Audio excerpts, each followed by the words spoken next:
very dangerous weather situations. Specially built receivers are automatically activated to warn of the impending hazard. Tests of these receivers are normally conducted by the National Weather Service every Wednesday between 11 a.m. and noon. When there is a threat of or existing severe weather in the area, the test will be postponed until the following day.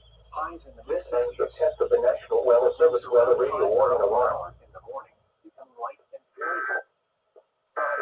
Partly cloudy in the evening.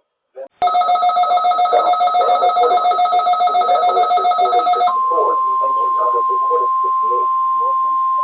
The extended forecast for northwest Ohio.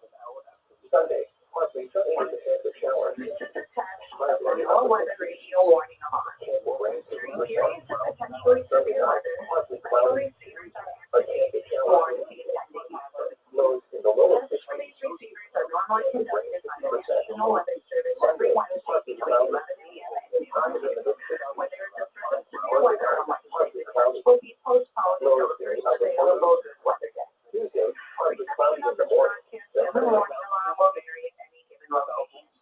This variability, normally more noticeable at greater distances from the transmitter, will occur even though you are using a good quality receiver in perfect working condition.